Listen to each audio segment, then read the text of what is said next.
Bismillahirrahmanirrahim. Assalamualaikum warahmatullahi wabarakatuh.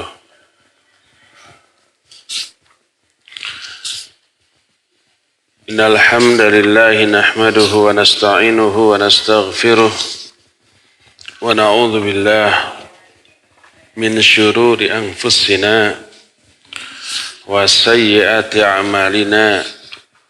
May yahdihillah fala mudilla lahu ومن يضلل فلا هادي له وأشهد أن لا إله إلا الله وحده لا شريك له وأشهد أن محمدا عبده ورسوله يا أيها الذين آمنوا اتقوا الله حق تقاته ولا تموتن إلا وأنتم مسلمون أما بعد فإن أصدق الحديث كتاب الله وخير الهدي هدي محمد صلى الله عليه وآله وسلم وشر الأمور محدثاتها وكل محدثة بدعة وكل بدعة ضلالة وكل ضلالة في النار.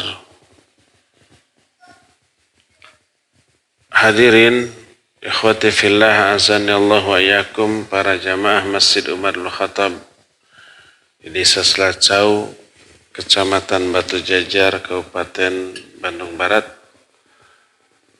Juga para pendengar Radio Roja Bandung di 1476 AM, pendengar Radio Al-Bayan Cianjur, juga para pendengar Radio Insani Purbalingga, dan para pendengar Radio Islamic Center Bin Baz di Yogyakarta.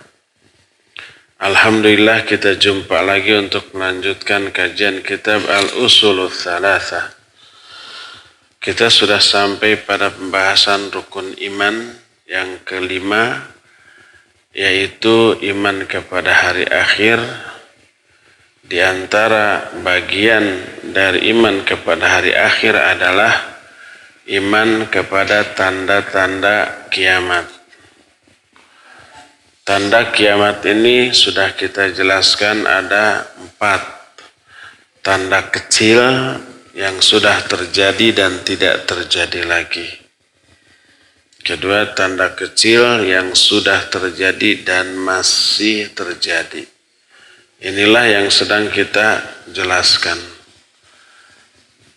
Kemarin kita sudah menjelaskan beberapa tanda kecil, di antaranya munculnya khasaf dan qadhaf. Khasaf diamblaskan orang ke dalam tanah. Qadhaf, orang dirubah menjadi kera dan babi. Itu sudah kita terangkan pada penjelasan yang lalu. Termasuk di antara tanda-tanda kiamat adalah dhihabus sholihin. Arti dhihabus sholihin, meninggalnya orang-orang yang soleh. Sebagaimana sabda Nabi SAW, la taqumus sa'atu hatta ya'khudallahu syarítatahu min ahlil ard fayabqa fiha ujajah la ya'rifuna munkaran wa la yunkiruna, la ya'rifuna ma'rufan wa la yunkiruna munkara. Kata Nabi SAW, tidak akan terjadi hari kiamat sehingga Allah mengambil syariatahnya di muka bumi. Syariatah itu ahlul khairi waddin. Syariatah itu ahli kebaikan dan ahli agama. Para ulama, para solihin oleh Allah diwafatkan di muka bumi. Lalu yang tinggal adalah ujajah. Makna ujajah adalah huwaqa atau aradil man la khaira fihi. Yang tinggal di muka bumi, ujajah artinya orang-orang yang sesat, orang-orang yang hina yang tidak memiliki kebaikan. La ya'rifuna ma'rufan wa la yunkiruna munkara. Mereka tidak mengetahui mana yang benar, mana yang salah. Tidak tahu mana yang ma'ruf, mana yang mungkar, sehingga terbalik. Yang ma'ruf dianggap mungkar, yang mungkar dianggap ma'ruf, yang benar dianggap salah, yang salah dianggap benar. Hadis ini terdapat dalam kitab Musnad Ahmad. Syekh Ahmad Syakir berkata isnaduhu sahih, sanad hadis ini sahih. Hadis ini juga diriwayatkan oleh Imam Al-Hakim dalam kitab Al-Mustadrak. Berkata Al-Hakim, hadza hadisun sahihun ala syartis syaikhain. Hadis ini adalah hadis yang sahih berdasarkan syarat Imam Bukhari dan Imam Muslim. Ketika menjelaskan hadis ini berkata para ulama, ya'khudullahu ahlal khairi wad din wa yabqa ghuwaghaun nas wa aradhiluhum wa man la khaira fihim wa hadha inda qadbil ilmi wa ittikhadin nasi ru'usa juhala yuftuna bighairi ilm. Arti hadis ini adalah Allah akan mewafatkan ahli kebaikan dan ahli agama. Orang soleh, para ulama diwafatkan oleh Allah. Sehingga yang tinggal di muka bumi adalah orang-orang sesat, orang-orang hina yang tidak memiliki kebaikan. Dan ini terjadi ketika dicabutnya ilmu oleh Allah dan manusia mengambil orang-orang bodoh sebagai pemimpin-pemimpin mereka, lalu mereka berfatwa tanpa ilmu, lalu mereka sesat dan menyesatkan.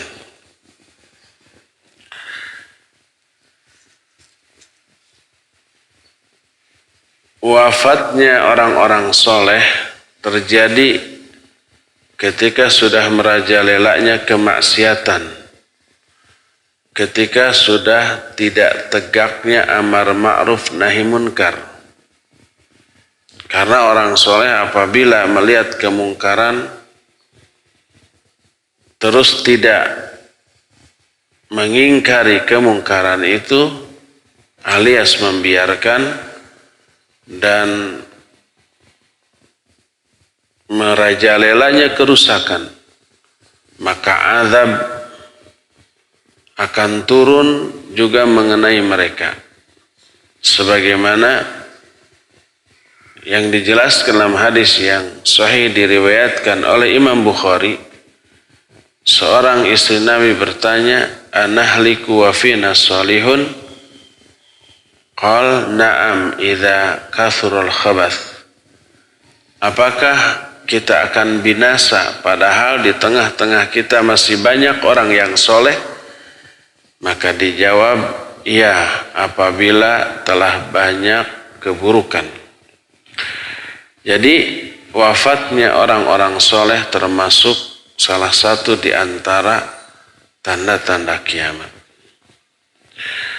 Akibat dari hal ini adalah masuk tanda kiamat berikutnya, yaitu irtifa'ul asafil. Irtifa'ul asafil artinya diangkatnya, dihormatnya, dimuliakannya orang-orang yang rendah, orang-orang yang hina. Lebih dipercayanya orang-orang yang hina, yang rendah, rendah akhlaknya, rendah agamanya, rendah karakteristiknya, ahli maksiat, ahli bid'ah, ahli keburukan, tukang mabok, tukang judi, dan seterusnya, itu dimuliakan dengan kemuliaan yang sangat tinggi. Ya, akibatnya orang yang dimuliakan tersebut dijadikan pemimpin, pejabat, lalu karena keburukan akhlaknya, karena kerendahan agamanya, maka dia melakukan banyak pengkhianatan terhadap yang dipimpinnya. Ketika berdusta, kedustaannya dianggap kebenaran oleh pendukungnya. Diberi amanat, dia khianat. Maka norma sosial, norma politik, norma di segala bidang di zaman itu terbalik. Yang pendusta disebut orang jujur, orang yang jujur disebut pendusta, yang amanah dianggap pengkhianat, pengkhianat diberi amanah. Orang-orang bodoh berbicara dengan kebodohannya. Kacaulah kehidupan. Dan ini termasuk di antara tanda kiamat. Hadis yang diriwayatkan oleh Imam Ahmad dari Abu Hurairah radhiyallahu anhu, berkata Rasul sallallahu alaihi wasallam, "Innaha satati 'alan nas sanawat khada'at yusaddaqu fiha al-kadhib wa yukadzabu fiha as-sadiq wa yu'tamanu fiha al-kha'in wa yukhawwanu fiha al-amin wa yantiqu fiha ar-ruwaybidah." Qil wa ma ruwaybidah? Qal as-safih yatakallamu fi amri al-'amah. Sesungguhnya akan datang kepada manusia tahun-tahun yang penuh pengkhianatan, yang penuh tipuan. Di zaman itu orang pendusta dipercaya, tukang bohong dimuliakan, dan orang jujur dianggap bohong. Terus orang yang khianat diberi amanat, diberi jabatan, diberi pangkat dan yang sejenisnya. Sedangkan orang yang terpercaya dianggap khianat. Dan di zaman itu banyak berbicara ruwaybidah. Para sahabat bertanya, "Wahai Rasulullah, apakah ruwaybidah itu?" Ruwaybidah itu berasal dari kata rabid, isim tasghir dari rabid. Makna rabid adalah al-ajizul ladzi rabada an ma'alil umur wa qa'ada an talabiha. Rabid itu artinya orang yang lemah, tidak mau mencari, belajar tentang perkara-perkara penting, duduk gitu ya. Kata orang Sunda mah bodoh kato toloyo. Sudah bodoh tidak mau belajar, tidak mau mencari, tidak mau bertanya. Tapi walaupun bodoh berani berbicara tentang urusan yang tidak mereka kuasai. Ini rabid. Ruwaybidah lebih kecil lagi daripada itu, lebih bodoh lagi daripada itu. Makanya ruwaybidah ditanya oleh para sahabat kepada Nabi SAW, apa ruwaybidah itu? Beliau menjawab, as-safih.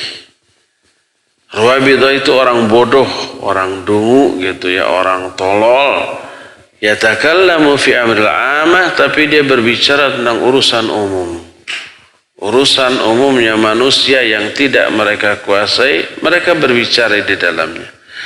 Tapi karena dia dapat jabatan, dia punya pangkat, dia populer, masyhur, beken, omongannya didengar oleh orang awam dan dipercaya. Dalam hadis yang lain, ketika Nabi SAW menjelaskan tentang Islam, iman, dan ihsan, Dijawab, kemudian ditanya tentang kiamat. Kapan kiamat terjadi? Nabi SAW tidak tahu. Tapi kata beliau, walakin sa'uhaddithuka an asyratiha. Tapi aku akan beritahukan kepada kalian tentang tanda-tanda kiamat. Kapan waktunya kiamat saya tidak tahu, kata Nabi SAW. Tapi tanda-tandanya saya tahu dan saya akan beritahukan. Di antara tanda kiamat itu, wa idza kanatil urratul hufat ru'usan nas fadzaka min asyratiha. Bila ada orang yang urat itu telanjang, tidak berpakaian. Hufat itu yang tidak bersendal. Nyeker itu jalan kemana-mana tidak memakai sendal, tidak memakai sepatu. Bayangkan, kemana-mana tidak pakai sendal, tidak pakai sepatu, tidak pakai baju. Menunjukkan rendahnya pendidikan orang itu, bodoh. Tapi dia menjadi pemimpin manusia. Orang yang rendah, yang hina, yang tak berpendidikan, dia menjadi pemimpin manusia. Fadzaka min asyratiha, dan itu termasuk di antara tanda-tanda kiamat. Hadis ini sahih, terdapat dalam kitab Sahih Muslim.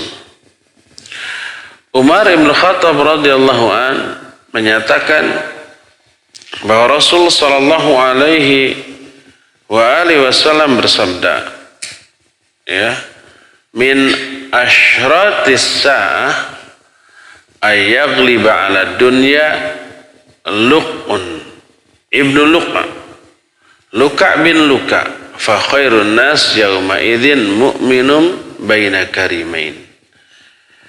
Kata Nabi SAW, termasuk di antara tanda kiamat adalah dunia dikuasai oleh Luka bin Luka. Apa arti Luka bin Luka?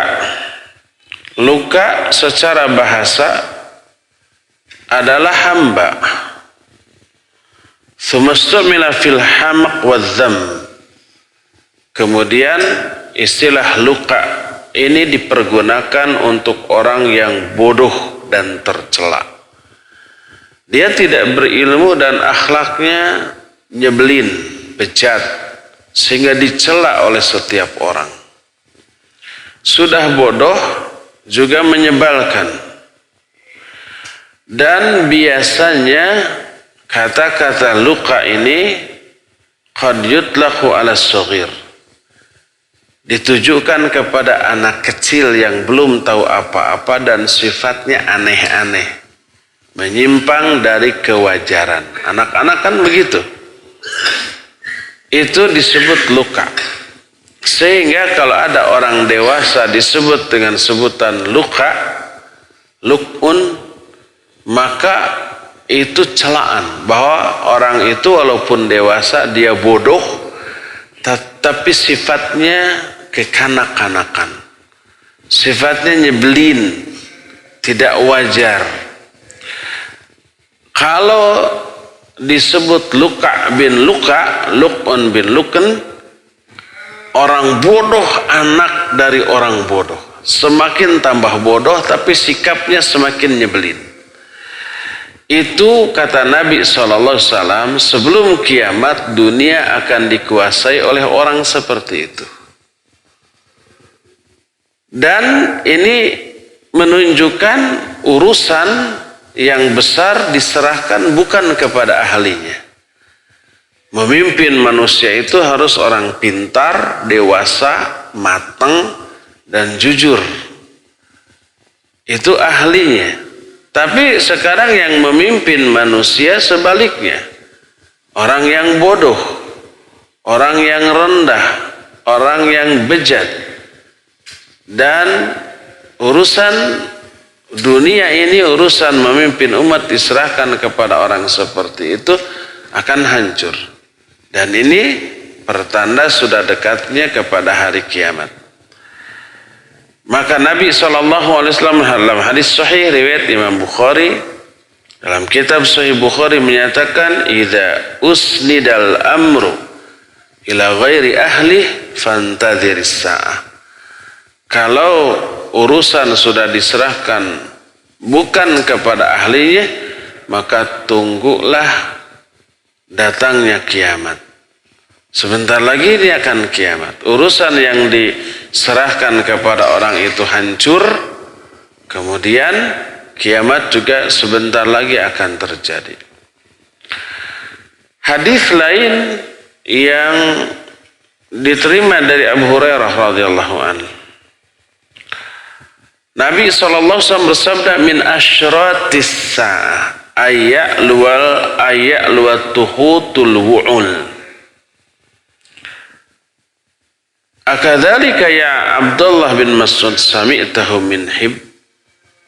Qal na'am wa rabbil Ka'bah. Qulna wa mat tuhut? Qul fusulur rijal wa ahlul buyutul ghamidah wa ahlul buyutil ghamidah yurfa'una fawqa salihihim wal wu'ul ahlul buyut salihah. Abu Hurairah bertanya, tanda-tanda kiamat adalah kalau tuhut telah menguasai wu'ul.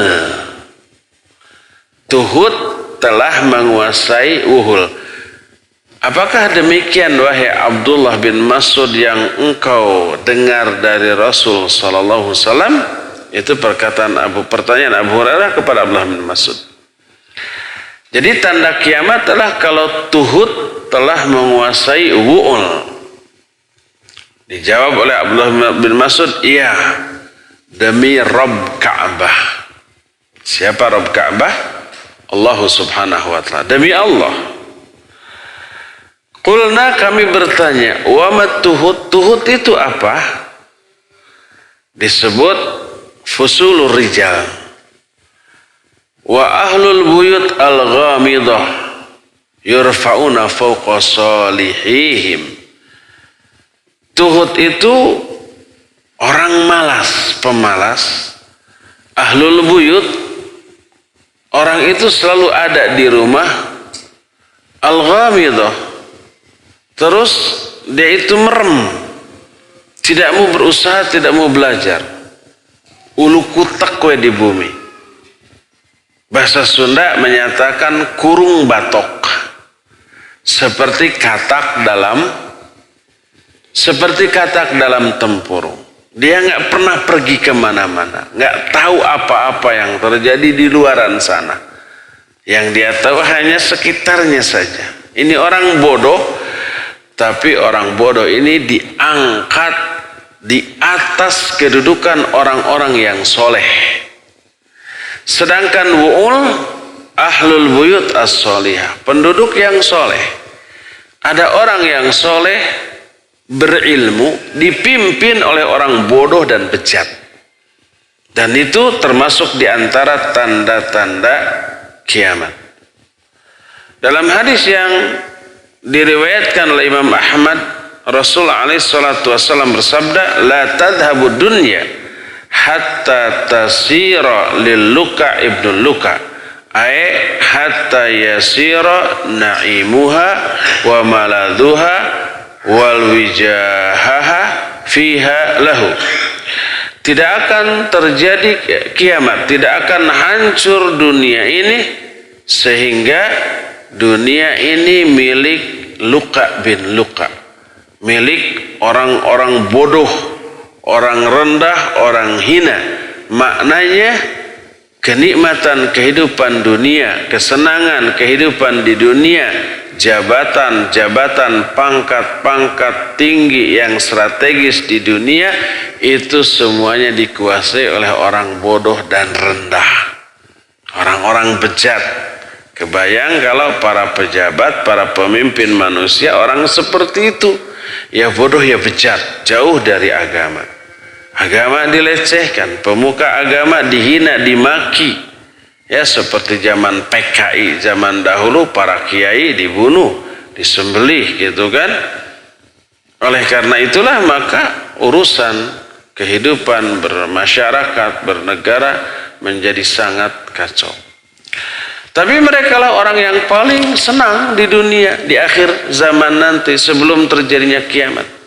Dalam hadis yang diriwayatkan oleh Imam Ahmad diterima dari Hudzaifah, Nabi SAW bersabda, "La taqumus sa'atu hatta yakuna as'adun nas bid dunya luqa bin luqa."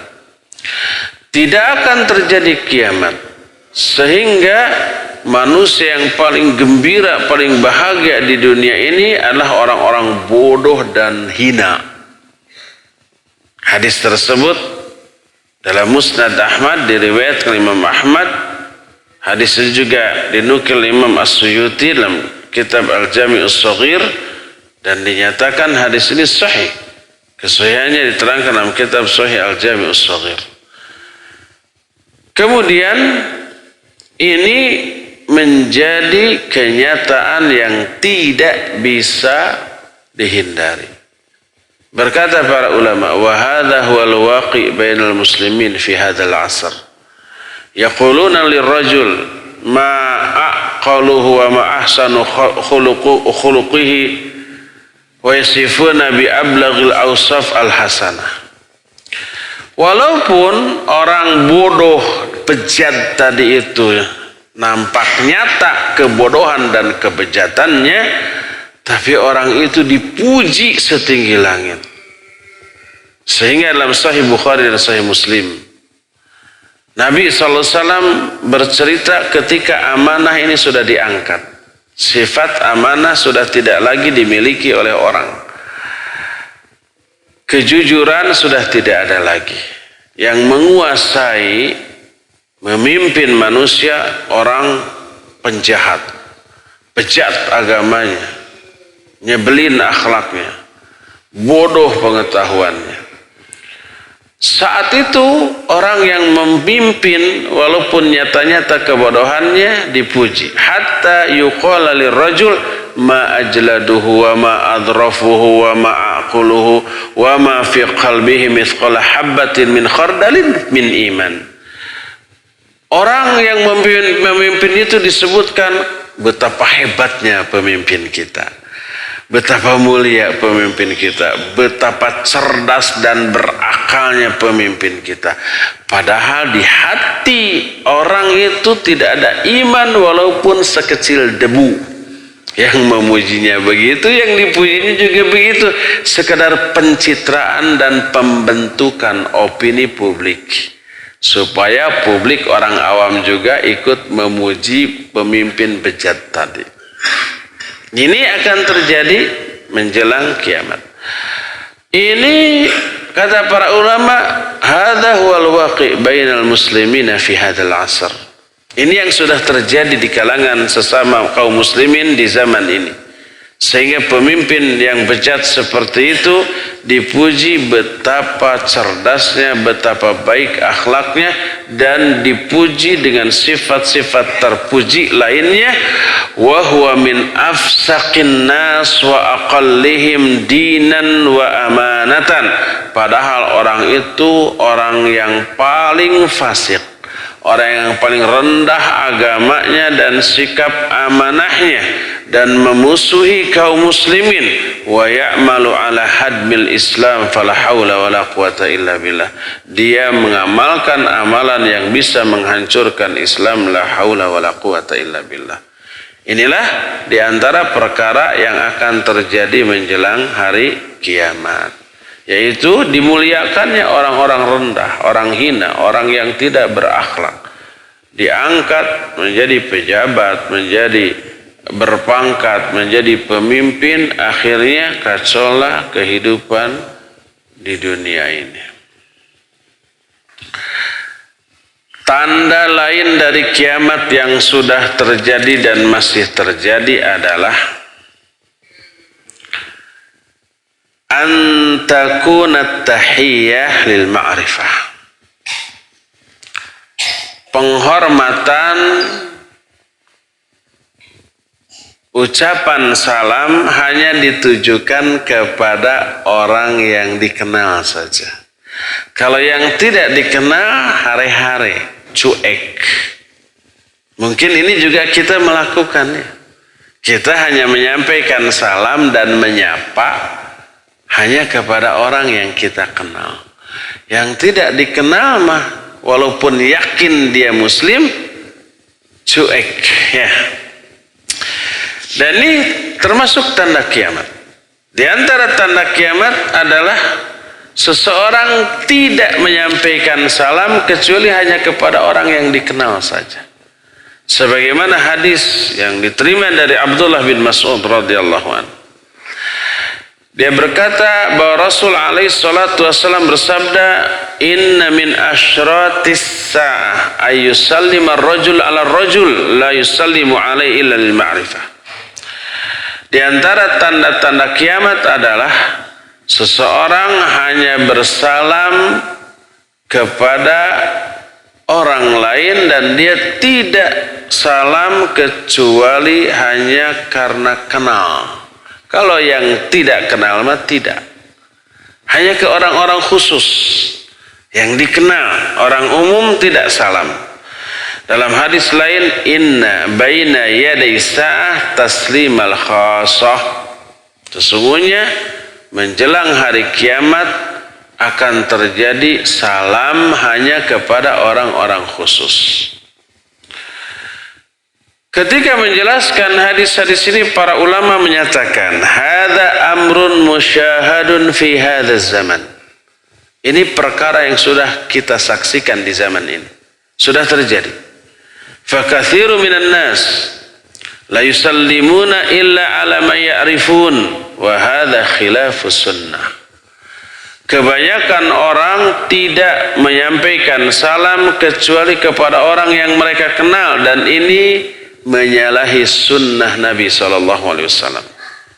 Nabi SAW menganjurkan untuk menyebarkan salam baik kepada yang dikenal ataupun yang tidak dikenal, sebab salam itu termasuk penyebab tersebarnya rasa cinta kasih antara sesama muslim.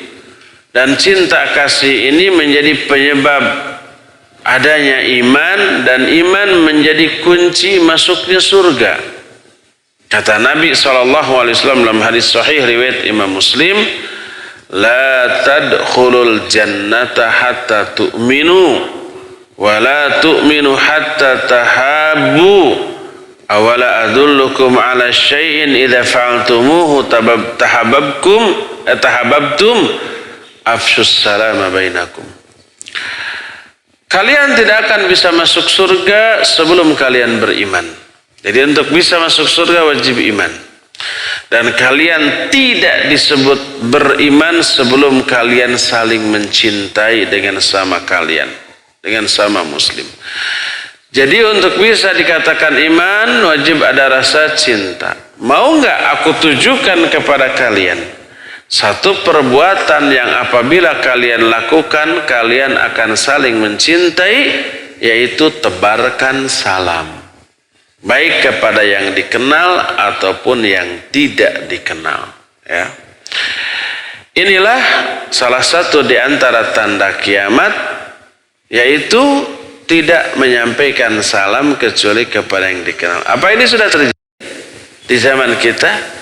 Ya, sudah terjadi. Termasuk kita ya yang melakukan. Kita ketemu orang pakai kopiah haji dari masjid membawa Al-Quran. Dia muslim, tapi kita nggak kenal. Kita nggak salamnya. Cuek, nggak kenal ini. Ini keliru, salah sebenarnya. Sampaikan salam sekalipun kepada orang yang tidak dikenal. Di antara tanda kiamat yang lain, ini akibat dari yang tadi. Akibat dari tidak adanya ulama dan orang soleh, iltimasul ilmi indal asagir. ilmu dipelajari dari orang bodoh. Banyak orang belajar ilmu agama kepada orang yang bodoh tentang agama. Hanya karena orang bodoh tentang agama itu pinter ngomong, pinter ngabodor, hafal 1-2 ayat, 1-2 hadis, disampaikan disebut ustadz. Padahal dia nggak menguasai agama dengan benar. Tapi orang-orang senang kepada bodornya.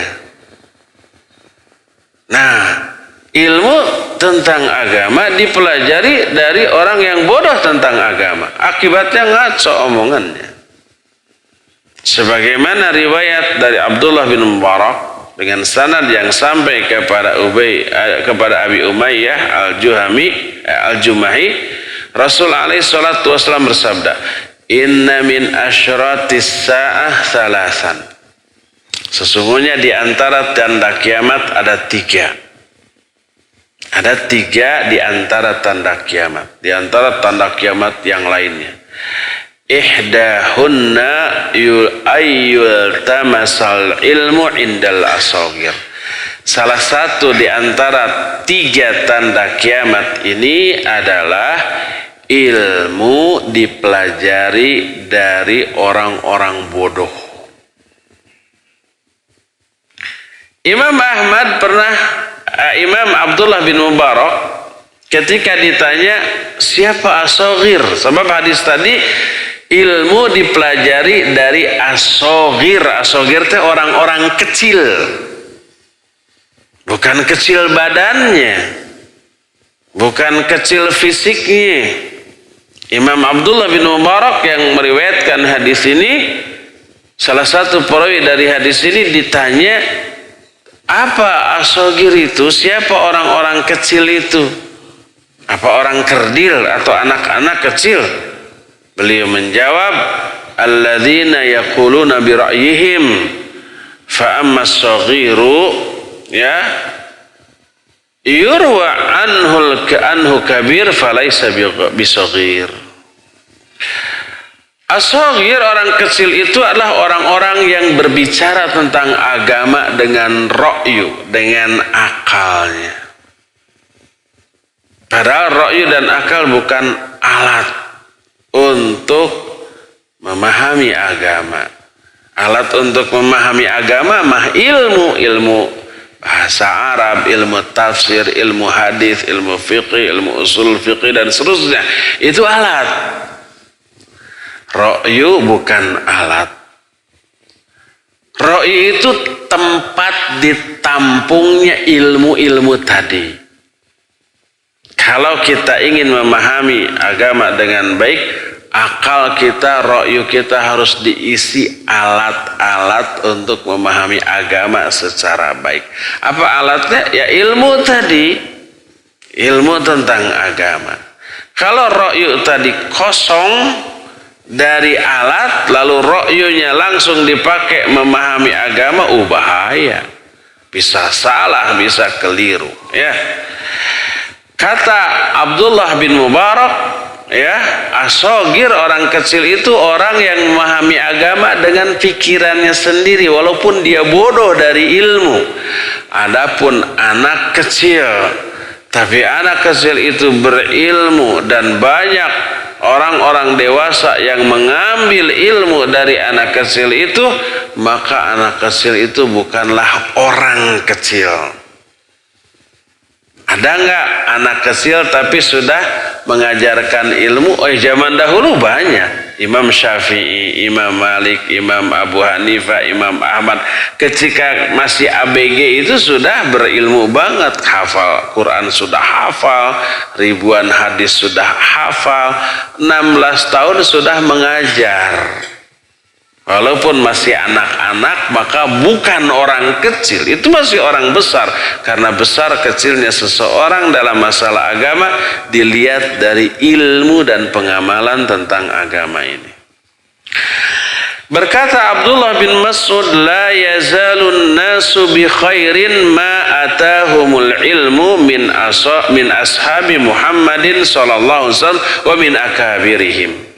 Fa idza atahumul ilmu min qibali asghirihim wa tafarraqat ahwa'uhum halaku. Kata Abdullah bin Mas'ud, manusia akan selalu berada di atas kebaikan selama ilmu yang datang kepada mereka berasal dari sahabat-sahabat Muhammad SAW dan dari orang-orang besar.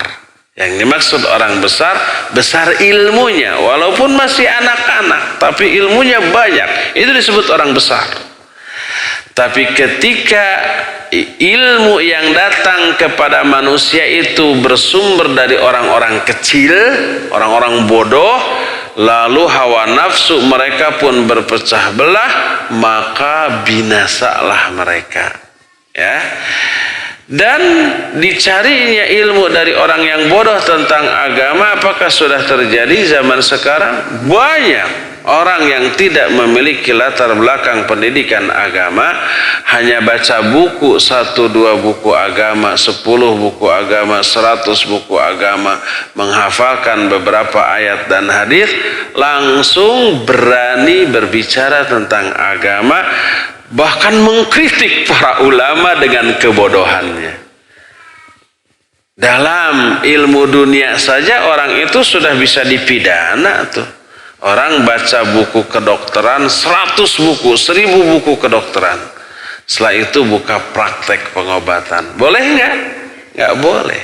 Bisa ditangkap itu orang. Bisa dipenjara itu orang. Ya. Ini adalah masalah agama. Dokter rohani.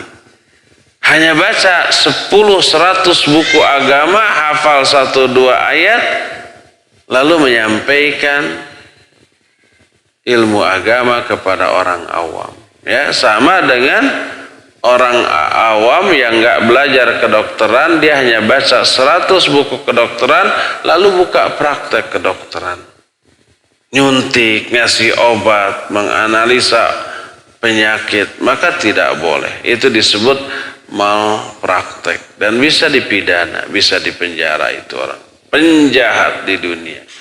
Kalau itu terjadi dalam urusan agama, itu penjahat dalam masalah agama. Ya, inilah diantara beberapa tanda kiamat yang kita bahas pada hari ini. Ya, kita cukupkan saja pada hari ini sampai di sini. Nanti tanda-tanda kiamat lainnya akan kita terangkan berikutnya di hari Senin yang akan datang. Untuk tanya jawab dipersilakan kepada Akhi Muzain di studio untuk memandu dengan pendengar dimanapun mereka berada. Alhamdulillah wa sallallahu ala nabiyina Muhammadin wa ala alihi wa ashabihi wasallam. Silakan Muzain. Assalamualaikum Ustaz. Waalaikumsalam warahmatullahi. Apakah seseorang dengan amal solehnya, misal dengan sedekahnya, bisa menyamai derajatnya dengan Nabi? Syukur jazakallahu khair dari hamba Allah di Cianjur. Iya, barakallahu fiik. Pendengar Al-Bayan Cianjur. Apakah seseorang dengan amal soleh dan sedekahnya bisa menyamai derajat Nabi Sallallahu Alaihi Wasallam? Tentu saja tidak mungkin kita menyamai derajat para nabi, apalagi Nabi Muhammad Sallallahu Alaihi Wasallam. Karena apa? Jangankan derajat Nabi, derajat para ulama saja belum tentu. Karena kadar amal soleh dan kualitas amal soleh yang kita lakukan berbeda dengan amal soleh dan sedekah yang dilakukan oleh Nabi. Amal soleh Nabi itu tidak terhitung. Salat kita dengan salat Nabi jauh berbeda. Infak kita dengan infak Nabi jauh berbeda. Amal soleh yang lain antara kita dengan Nabi dari kualitas dan kuantitas jauh berbeda. Apakah bisa disamakan derajatnya? Tentu saja tidak. Jangankan kita dengan Nabi. Dua orang yang satu umpamanya sedekahnya 1/10 dari hartanya. Yang lain 1/4 dari hartanya. Dua-duanya sama ikhlasnya. Apakah pahalanya beda atau sama? Ya beda. Yang lebih besar pengorbanannya itu yang lebih besar pahalanya. Derajatnya beda, ya. Inna akramakum indallahi atqakum. Sesungguhnya orang yang paling mulia di sisi Allah di kalangan kalian adalah orang yang paling bertakwa. Makin takwa makin mulia. Ketakwaan yang menjadi ukuran derajat seseorang. Sekarang ketakwaan kita dengan Nabi sallallahu alaihi wasallam sama enggak? Ya enggak, jauh berbeda. Makanya tidak bisa kita menyamai derajat Nabi alaihi salatu wasallam. Kalau dekat ya bisa. Seperti ana wa kafilul yatim kahatain. Aku dengan orang yang menyantuni anak yatim seperti ini nih, sambil mengacungkan dua jari telunjuk dan jari tengahnya. Artinya orang yang menyantuni anak yatim ini dia akan dekat kedudukannya dengan Nabi SAW. Apakah berarti sederajat? Ya tentu saja tidak. Ya, oleh karena itulah maka derajat kemuliaan seseorang ditentukan oleh ketakwaannya, dan ketakwaan kita atau manusia pada umumnya dengan Nabi SAW tentu saja jauh berbeda. Wallahu a'lam bishawab. Silakan lagi. Ya, syukran Ustaz atas jawabannya. Kami beritahukan kepada pendengar Radio Raja Bandung maupun para pendengar radio yang lainnya. Mohon maaf untuk pagi hari ini mungkin kami tidak bisa melayani pertanyaan Anda melalui telepon. Mungkin bisa bertanya melalui SMS maupun WhatsApp. Baik Ustaz, pertanyaan berikutnya dari Afi di Kemangkon, Purbalingga, pendengar Radio Insani. Bismillah. Assalamualaikum Ustaz. Salam. Apa yang dimaksud orang bodoh itu, dan apa juga termasuk dari pejabat yang dipilih hanya karena mereka punya duit, bukan dari kepandaiannya? Ya, Afi di Purbalingga melalui Radio Insani Purbalingga. Barakallahu fi. Siapa yang dimaksud dengan orang bodoh? Maksudnya orang bodoh tentang agama. Semua kata-kata ilmu dalam Al-Quran dan Sunnah maknanya ilmu tentang agama. Allah berfirman, innama yakhshallaha min ibadihil ulama. Sesungguhnya orang yang paling takut kepada Allah di kalangan hamba-hambanya hanyalah orang berilmu. Ilmu tentang apa? Ilmu agama, bukan ilmu umum. Karena hanya ilmu agama yang bisa membuat orang takut kepada Allah. Ilmu tentang Allah dan sifat-sifatnya, nama-namanya, syariatnya, ya. Dalam hadis Nabi SAW menyatakan al-ulama'u warathatul anbiya. Para ulama adalah ahli waris para nabi.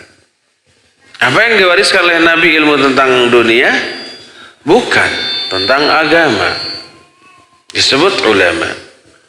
Dalam salah satu hadis riwayat Imam Bukhari dikatakan min asyratis sa'ah ayyaqillal ilmu wa yakthurul jahlu.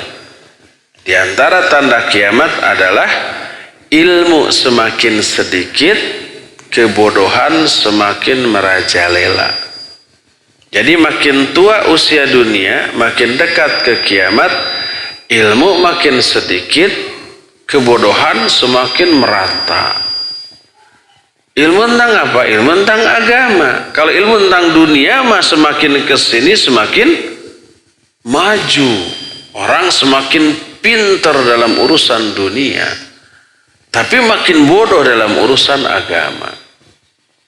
Oleh karena itu, yang dimaksud orang bodoh adalah orang yang tidak paham tentang agama, walaupun dia jago dalam urusan dunia. Dia bergelar profesor, doktor, insinyur, dan gelar-gelar lainnya dalam urusan dunia. Di bidang sains, di bidang teknologi, di bidang IT, di bidang politik, di bidang ekonomi, gelarnya lebih panjang daripada namanya. Tapi tata cara wudhu aja salah, nggak tahu.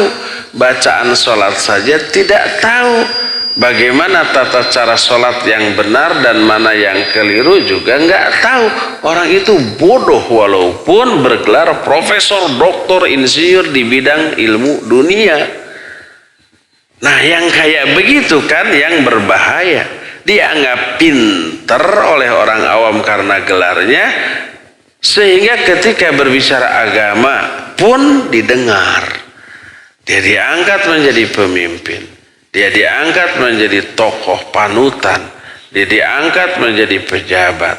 Tapi bodoh tentang agama. Ini yang berbahaya. Ya, oleh karena itu bodoh atau pintarnya seseorang dalam pembicaraan kita tadi adalah tentang agamanya, bukan tentang ilmu dunianya. Ya, termasuk apakah kalau pejabat dipilih karena uangnya? Ya, karena ketokohannya di dalam urusan dunia, tapi bodoh dalam urusan agama, lalu terpilih, iya termasuk. Ya, wallahu a'lam bishawab. Silakan lagi Muzain. Ya, syukur Ustaz atas jawabannya. Pertanyaan selanjutnya dari Andri di Garut. Assalamualaikum Ustaz. Waalaikumsalam. Apakah pemimpin yang pintar dalam pengetahuan umum tetapi tidak paham mengenai agamanya sama sekali bisa dikategorikan sebagai pemimpin yang bodoh? Andri di Garut, berarti melalui streaming ya, streaming. Kalau Roja Bandung nggak sampai ke Garut, Insani Purbalingga juga nggak sampai, apalagi Jogja. Berarti melalui streaming ya. Andri di Garut, barakallahu fiik. Apakah pemimpin yang menguasai ilmu dunia tapi bodoh tentang agama juga dikatakan bodoh? Iya, dalam masalah agama bodoh.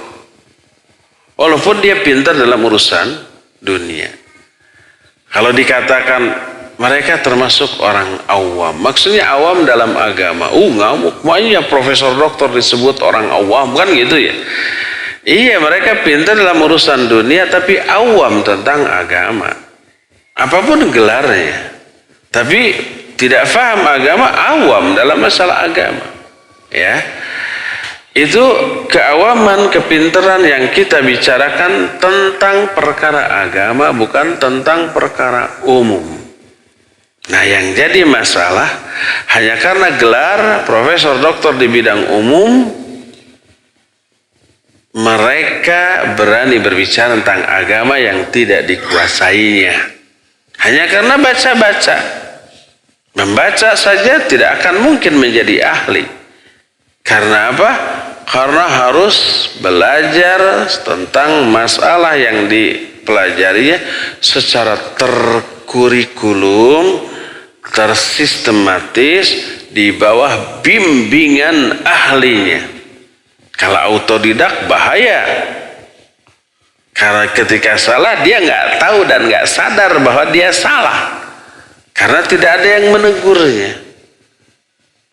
Termasuk dalam masalah agama, nggak boleh belajar secara autodidak. Man kana ustadzuhu kitabahu fa khata'uhu aktsaru min shawabi. Siapa orang yang gurunya adalah kitabnya, kesalahannya akan lebih banyak daripada benarnya. Jadi belajar harus dengan guru, harus dengan bimbingan ahlinya dalam segala hal. Karena kalau tidak berdasarkan bimbingan, ketika dia keliru memahami, dia merasa benar dengan kekeliruannya. Tidak ada yang menegurnya, tidak ada yang meluruskannya. Dan paling parah ngeyel di atas kekeliruannya karena merasa benar. Wallahu a'lam. Silakan lagi. Ya, syukran Ustaz atas jawabannya. Pertanyaan selanjutnya dari Ummu Daud di Bandung. Assalamualaikum Pak Ustaz. Waalaikumsalam. Pak Ustaz, akhir-akhir ini diramaikan dengan adanya pemimpin non-muslim yang berhasil dalam kepemimpinannya. Apa yang harus saya jawab ketika orang-orang tidak mau diingatkan bahwa muslim tidak boleh memilih pemimpin yang tidak satu iman? Alasan mereka, kita tidak boleh suuzon terhadap pemimpin yang tidak seiman tersebut dengan mengatakan tidak boleh memilih pemimpin tersebut. Padahal sudah sangat nyata berhasil kepemimpinannya. Iya. Tidak memilih pemimpin dari kalangan kafir bukan suudzon, bukan berdasarkan dhon, tapi berdasarkan ilmu yang yakin.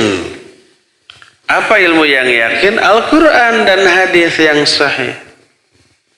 Allah berfirman, ya ayyuhalladzina amanu la tattakhidu awliya Allah, la tattakhidu aduwallahi wa aduwakum awliya.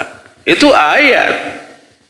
Hai orang-orang yang beriman, janganlah kalian menjadikan musuh Allah dan musuh kalian, maksudnya orang-orang kafir, sebagai pemimpin bagi kalian. Ayat disebut suudzon, ngaco tuh orang. Ayat itu ilmu yang super yakin. Kita terapkan. Ketika menerapkan ilmu yang bersumber dari Quran yang nyata-nyata, orang mengatakan suudzon, itu orang. Ini termasuk terbaliknya tadi, terbaliknya cara menilai. Yang yakin disebut suudzon gitu ya. Yang dzon disebut yakin, terbalik. Jadi haramnya memilih pemimpin kafir itu ayat. Siapa yang memilihnya bukan sekedar khianat kepada umat Islam, tapi durhaka kepada Allah, karena Allah melarangnya. Bukan sekedar semata-mata urusan dengan sesama manusia. Kalau saya memilih orang kafir, umat Islam paling yang marah saya hadapilah. Bukan dengan umat Islam, dengan Allah tuh. Allah yang melarangnya, bukan kaum muslimin yang melarangnya, tapi Allah. Maka ketika ini dilanggar, durhakanya kepada Allah SWT. Ya, itu yang pertama, bahwa larangan memilih orang kafir bukan suudzon, itu penerapan ayat. Kalau menerapkan ayat dianggap suudzon, keterlaluan banget itu orang. Kedua, pemimpin kafir itu telah nyata-nyata prestasi keberhasilannya. Sok tanya mana prestasinya. Kota yang dia pemimpin tetap macet, tetap kacau, tetap ini dan itu. Kalau prestasinya di bidang keburukan, ya kita bisa ungkit banyak. Nah terus apakah pemimpin muslim tidak ada yang berhasil, tidak ada yang berprestasi? Banyak, cuma tidak diekspos oleh media. Medianya juga pendukung pemimpin kafir tadi. Pemimpin kafir sedikit keberhasilan diekspos gede-gedean. Kegagalannya, korupsinya ditutup mati-matian. Pemimpin muslim yang berhasil tidak diekspos. Ada sedikit masalah diekspos gede-gedean. Karena media itu juga punya kepentingan dengan dipimpinnya negeri ini oleh orang kafir. Begitu pemimpinnya kafir, media bebas, subsidinya mungkin gede, mungkin gitunya. Nah tapi kalau yang memimpin ini orang muslim yang taat, wah bahaya, bisa-bisa media nggak sebebas sekarang umpamanya. Jadi minta data, mana keberhasilannya. Bahkan sebaliknya, data yang ada, keburukan yang banyak terjadi. Jadi jangan dibalikan, itu fakta. Dan fenomena ini termasuk apa yang diterangkan tadi, telah terbaliknya kriteria penilaian antara baik dan buruk. Yang baik dianggap buruk, yang buruk dianggap baik. Pemimpin yang kafir dianggap amanah, jujur. Padahal ketidakjujurannya jauh lebih banyak, hanya ditutup-tutupi. Pemimpin muslim identik dengan koruptor. Sampai pilihannya, daripada memilih pemimpin muslim yang koruptor, mending memilih pemimpin kafir yang jujur. Kenapa kalau muslim disebut koruptor, kalau kafir disebut jujur? Pemimpin kafir yang koruptor banyak. Ada mungkin pemimpin yang muslim koruptor 1-2. Tapi kenapa kalau itu dijadikan merek? Kalau pemimpin muslim pasti nggak jujur. Kalau jujur pasti kafir. Itu ketidakadilan terhadap kaum muslimin. Banyak pemimpin muslim yang jujur, banyak pemimpin kafir yang korupsi, bahkan lebih banyak. Ya, jadi jangan terlalu membabi buta, membela kekafiran hanya untuk kepentingan sesat. Wallahu a'lam bishawab. Ya. Ya, syukur Ustaz atas jawabannya. Pertanyaan selanjutnya dari pendengar Radio Al-Bayan. Assalamualaikum. Waalaikumsalam. Saya Pak Polis di Cianjur. Bagaimana dengan keterangan sampaikan ilmu walau satu ayat? Pak Khalis di Cianjur lewat Al-Bayan. Barakallahu fik. Hadis itu sahih. Riwayat Imam Bukhari dalam kitab Sahih. Ballighu anni walau ayah. Coba perhatikan, ballighu, sampaikan oleh kalian. Anni, dari aku, dari Nabi sallallahu alaihi wasallam. Walau ayah, walaupun satu ayat. Maksud dari Nabi itu baik ayatnya maupun penjelasan tentang ayat itu. Sekarang kalau penjelasan tentang ayat itu tidak kita ketahui, apa yang akan kita sampaikan? Ro'yu kita berarti bukan mengamalkan hadis itu. Sebab penjelasan ayat itu bukan dari Nabi, tapi dari ro'yunya. Sekarang kalau kita hanya tahu Bismillahirrahmanirrahim dengan artinya, dengan menyebut nama Allah yang pengasih dan penyayang. Tafsir yang benar tentang ayat itu dari Nabi, dari sahabat, dari ulama kita nggak tahu. Lalu kita sampaikan. Apa yang bisa kita sampaikan? Paling sebatas Bismillahirrahmanirrahim, cara bacanya dan terjemahnya. Sudah. Kalau dia lebih dari itu, berarti dia bukan menyampaikan penjelasan ayat dari Nabi, tapi dari ro'yunya. Dan itu berbahaya. Melanggar hadis man qala fil Qur'ani bi ra'yihi. Siapa orang yang berbicara tentang Al-Quran dengan ro'yu. Ro'yu itu bukan alat untuk memahami Quran, ingat ya. Tanpa ilmu. Maka dalam hadis satu hadis disebutkan falyatabawwa maq'adahu minan nar. Dalam riwayat lain dikatakan summa asaba faqad akhta'a. Dia hendaklah bersiap-siap menempati tempat dalam neraka. Kalau toh dia benar, dia salah. Kalau ucapan penjelasannya benar, tetap dia salah. Kenapa? Karena benarnya itu kebetulan. Adapun sikap dia memaksakan diri berbicara tanpa ilmu, itu yang dinilai, itu yang salah. Oleh karena itu, yang dimaksud ballighu anni walau ayah, sampaikan oleh kalian apa-apa yang kalian terima dari aku, penjelasan tentang ayat itu, walaupun satu ayat, sampaikan. Dan itu kepada orang yang berilmu, kepada para ulama. Iya, wajib disampaikan. Tidak boleh disembunyikan. Ya, man katama ilman ya inda hajatin nasi ilaih uljima yaumal qiyamah bil ijabi minnar. Siapa orang yang menyampaikan, yang menyembunyikan ilmu, ketika orang butuh terhadap ilmu itu, dia akan dikekang oleh kekang api neraka. Tidak boleh disembunyikan. Nah, yang jadi masalah, orang bodoh yang tidak berilmu menyampaikan penjelasan dengan kebodohannya, lalu berdalil dengan baldighu anni walau ayah. Sampaikan oleh kalian walaupun seayat. Yang dia sampaikan bukan seayat, bukan ayat, tapi kebodohannya. Kata Nabi, sampaikan yang kamu dapat dari aku. Yang dia sampaikan bukan dari Nabi, tapi dari ro'yunya. Dia tidak melaksanakan hadis tadi, bahkan melanggar hadis tadi. Oleh karena itu, termasuk kesalahpahaman adalah orang mengamalkan hadis ballighu anni walau ayah, tapi dengan kebodohan. Salah itu. Dari hadis itu semua orang bodoh jadi dai, jadi ustadz. Keliru. Yang dia sampaikan bukan ayat, yang dia sampaikan bukan penjelasan ayat dari Nabi. Yang dia lakukan bukan mengamalkan hadis itu, malah melanggar hadis itu. Ya, wallahu a'lam. Silakan lagi. Ya, syukur Ustaz atas jawabannya. Pertanyaan selanjutnya dari pendengar Radio Tani Purbalingga dari hamba Allah di Purwokerto. Kalau laki-laki mati syahid imbalannya bidadari, kalau perempuan bagaimana? Mohon penjelasannya. Terima kasih. Iya, di Sidoarjo, Purwokerto, melalui Insani radio di Purbalingga. Kalau kaum laki-laki di surga dapat bidadari, kalau wanita ahli surga dapat apa? Bidadara.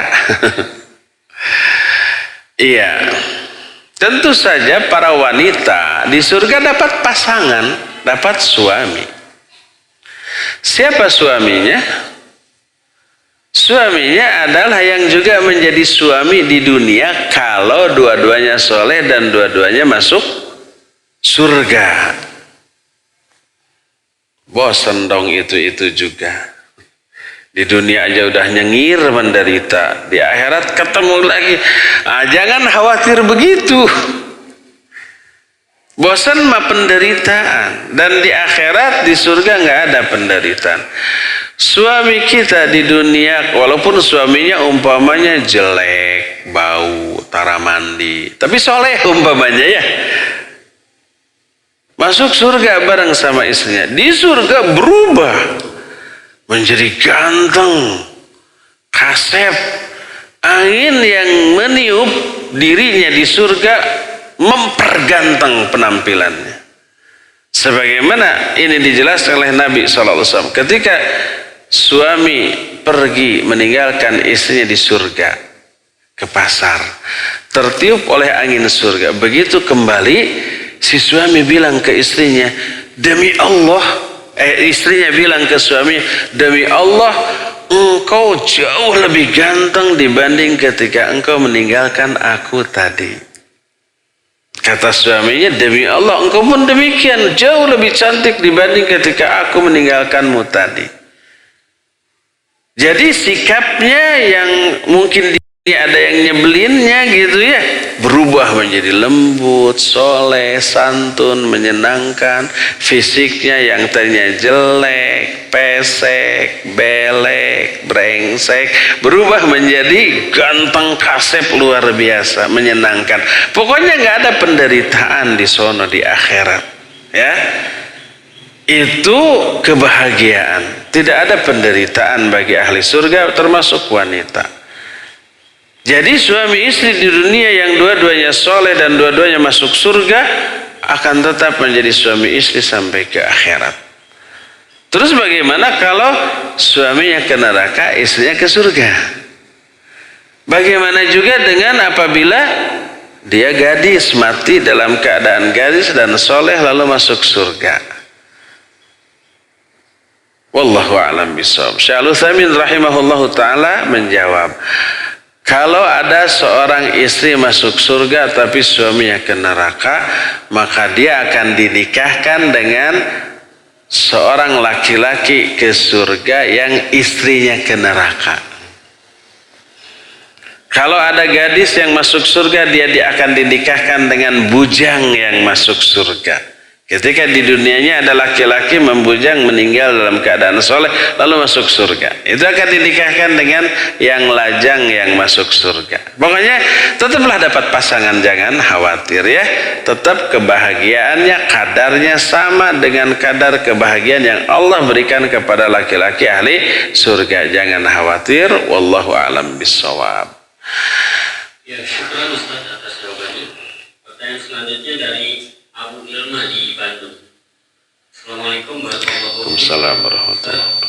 Afwan Ustaz, dalam khutbah Jumat kemarin disampaikan oleh seorang khatib bahwa Nabi Muhammad SAW mempunyai lebih 100 nama termasuk Yasin dan Toha. Apa benar dan ada dalilnya? Mohon pencerahannya. Syukur. Iya, Abu Ilmanya. Barakallahu fiik. Abu Ilma di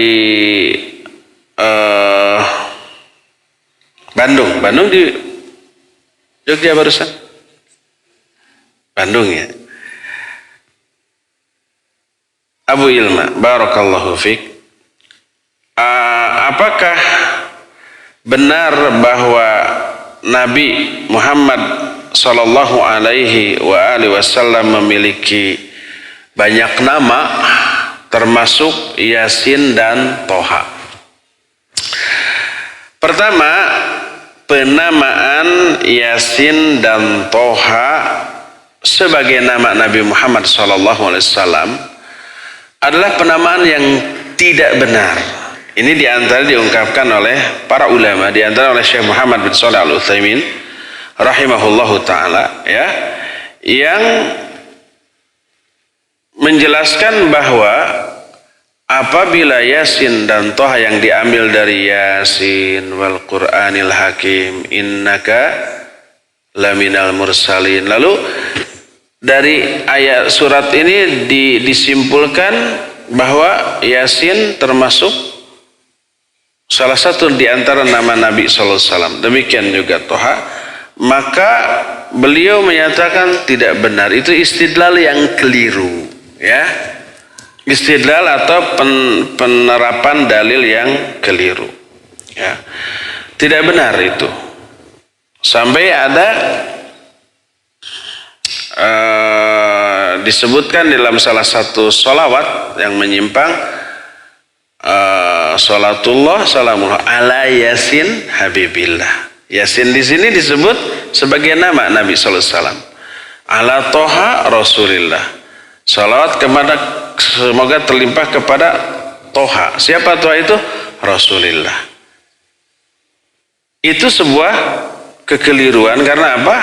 Karena Yasin dan Toha bukanlah nama Nabi Muhammad sallallahu alaihi wasallam, ya. Adapun nama Nabi betul atau bukan nama, sebutan bagi Nabi sallallahu alaihi wasallam betul banyak, ya.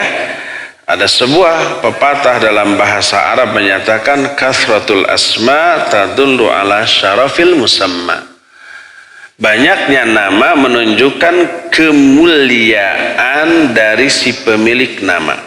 Itu diantaranya disebutkan oleh Al-Imam An-Nawawi rahimahullahu ta'ala. Kata Imam An-Nawawi, ketahuilah bahwa banyaknya nama menunjukkan agungnya pemilik nama tersebut. Sebagaimana Allah memiliki banyak nama, termasuk juga Nabi Muhammad SAW memiliki banyak nama.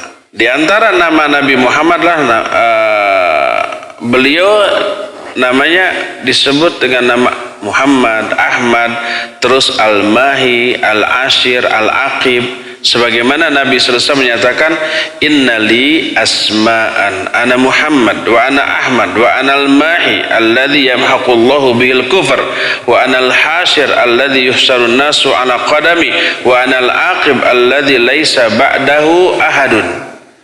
Kata Nabi SAW, aku memiliki banyak nama. Aku Muhammad, aku Ahmad, aku Al-Mahi. Al-Mahi itu yang menghapus. Allah telah menghapus kekufuran dengan aku. Aku Al-Hashir. Al-Hashir itu yang mengumpulkan, karena semua manusia dikumpulkan di bawah kakiku. Aku Al-Aqib. Al-Aqib itu yang tidak ada lagi nabi selain aku, ya. Selain itu beliau juga diberi nama dengan Al-Muqaffi, Nabiur Rahmah, Nabiut Taubah, sebagaimana dalam hadis, ya, yang diriwayatkan oleh Imam Muslim, yang tadi juga sahih riwayat Imam Muslim. Rasul sallallahu alaihi wasallam memiliki nama. Beliau menyatakan, ana Muhammad, ana Ahmad, ana Muqaffi, wal Hashir, Nabiut Taubah, Nabiur Rahmah. Nabi SAW juga menamakan dirinya dengan sebutan Al-Mutawakkil. Nama beliau juga disebut dengan sebutan Qasim, Abul Qasim, sebagaimana dijelaskan dalam salah satu hadis, sammu bi ismi wala tukanna bi kunyati fa inni ana Abul Qasim. Silakan kalian beri nama orang-orang dengan namaku, tapi jangan diberi kunyah dengan kunyahku, yaitu aku Abul Qasim. Jadi kalau kita mau memberi nama, ya, dengan nama Muhammad atau Ahmad boleh, tapi nggak boleh seseorang diberi kunyah dengan kunyah beliau, yaitu Abul Qasim. Jadi betul nama-nama beliau banyak. Apakah betul nama beliau itu berjumlah berapa? 100 apa 1000 tadi teh? 100. Apakah betul nama beliau berjumlah 100? Ya, para ulama ketika menjelaskan berapa jumlah nama beliau, di antara Syekh Abu Bakar Zaid dalam salah satu kitab yang berjudul Mu'jam Al-Manahi Al-Lafdiyah. Mu'jam itu kamus. Al-Lafdi Al-Manahi Al-Lafdiyah itu lafad-lafad yang terlarang. Beliau berkata, orang ada yang menghitung jumlah nama Nabi sama dengan Al-Asmaul Husna, yaitu 99. Sebagian lagi ada yang menyatakan nama beliau mencapai 70 nama. Bahkan Al-Jazuli menghitung dalam kitabnya Dalailul Khairat bahwa jumlah nama Nabi Muhammad SAW mencapai 200 nama. Ya, dalam kitab Al-Mustawfa fil Asma'il Mustafa, nama Nabi ada 300 nama. Bahkan sebagian orang ada yang menyatakan 1000 nama. Lalu setelah menukil beberapa pendapat para ulama tadi, Syekh Bakar Abu Zaid menyatakan bahwa memberi nama dengan banyak nama kepada Nabi itu termasuk gulu. Gulu itu berlebih-lebihan. Berdasarkan hal itulah, maka ulama-ulama Ahlus Sunnah wal Jamaah seperti umpamanya Imam Al-Qadhi Iyad dalam kitabnya Asy-Syifa fi Ta'rifi Huquqil Mustafa, dan Imam Ibnu Asakir menyatakan bahwa tidak ada jumlah yang ditentukan baik oleh Allah ataupun oleh Nabi dan para sahabat tentang berapa jumlah nama-nama Nabi Muhammad SAW. Ya, tapi beberapa nama yang beliau sebut di dalam hadis tadi ya disebutkan seperti Al-Muqaffi, Al-Mahi, Al-Hashir dan yang lain-lainnya. Wallahu a'lam bissawab. Silakan yang terakhir Uzain. Terima kasih. Assalamualaikum. Waalaikumsalam. Pertanyaan saya, waktu saya pengajuan visa ke Amerika, saya bilang mau liburan. Tapi ternyata saya kerja dan alhamdulillah di sini saya malah bisa belajar Islam dengan baik dengan mengikuti siaran radio Roja ini. Apakah saya berdosa karena saya berbohong pas pengajuan visa? Ini dari Amerika nih, mungkin lewat streaming ya. Yang seperti banyak. Berdusta, hukum asal berdusta atau berbohong adalah haram. Tapi berdusta ini termasuk salah satu berdusta ini salah satu di antara berbicara dan berbicara hanya alat. Alat apa? Alat untuk meraih kebaikan atau menolak kebenaran, menolak keburukan. Kalau kebaikan bisa diraih atau keburukan bisa ditolak tanpa berdusta, maka berdusta ketika itu haram. Kalau kebaikan yang kita inginkan atau keburukan yang ingin kita tolak bisa diraih tanpa berdusta, maka berdusta saat itu haram. Tapi kalau kebaikan tidak bisa diraih kecuali dengan cara berdusta, atau keburukan tidak bisa ditolak kecuali dengan cara berdusta, maka berdusta saat itu menjadi boleh. Apakah wajib atau sunnah? Tergantung kebaikan yang ingin diraih, apakah wajib atau sunnah, dan keburukan yang ingin ditolak, apakah keburukan itu makruh atau haram. Kalau kebaikan tersebut wajib dan kewajiban itu tidak bisa dilakukan kecuali dengan cara berdusta, maka berdusta bisa menjadi wajib. Contoh umpamanya ketika ada orang lari, tolong sembunyikan saya mau dibunuh. Kita sembunyikan di rumah kita. Gak berapa lama datang orang bawa pedang. Mana si fulan? Mau saya bunuh. Apakah harus jujur? Kalau jujur itu ada di kamar saya. Akan terjadi pembunuhan. Dan pembunuhan sifatnya apa? Hukumnya apa? Haram. Satu-satunya cara adalah berdusta. Dengan mengatakan si fulan tidak ada di sini. Berdusta bukan? Berdusta. Boleh apa tidak? Wajib. Bukan hanya boleh. Karena kalau tidak berdusta akan terjadi perbuatan haram. Maka menghindarkan perbuatan haram hukumnya wajib.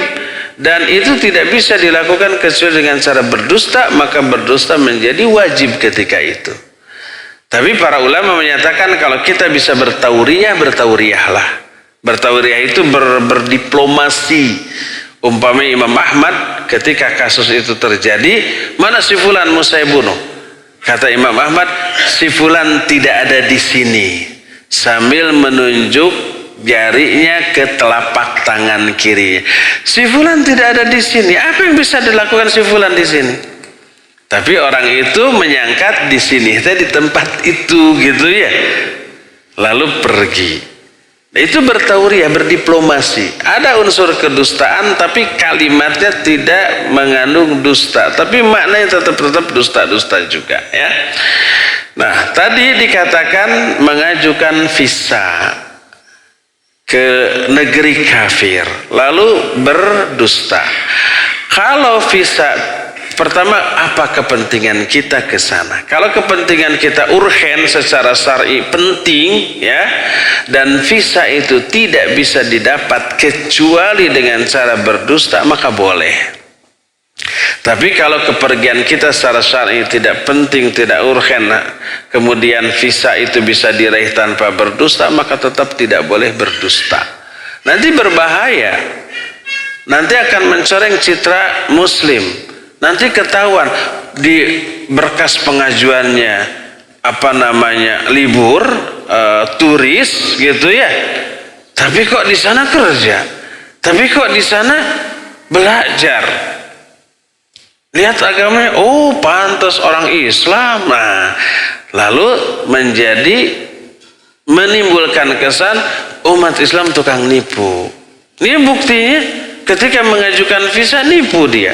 Dia kepentingannya kerja atau belajar, visa yang diajukan visa turis, visa kunjungan.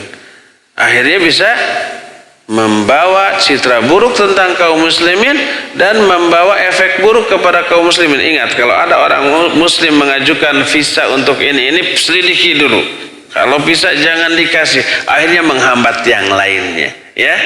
Jadi boleh tidaknya berdusta dalam pengajuan visa sangat situasional, sangat bergantung kepada kepentingan kita pergi ke luar negeri dan alasan kenapa harus berdusta. Kalau dusta itu bisa dihindarkan, jauhkan, hindarkan ya. Kecuali kalau kita ke sana sangat penting, tidak bisa tidak, dan tidak bisa tidak harus berdusta ketika pengajuannya, maka dibolehkan ketika itu. Wallahu a'lam bishawab. Ya, sampai di sini saja Muzain dan para pendengar sekalian. Insyaallah kita jumpa kembali Senin yang akan datang. Subhanakallahum bihamdik asyhadu an la ilaha illa ant astaghfiruka wa atubu ilaik. Walhamdulillahirabbil alamin. Wa sallallahu ala nabiyyina Muhammadin wa ala alihi wa ashabihi wasallam. Wassalamualaikum warahmatullahi wabarakatuh.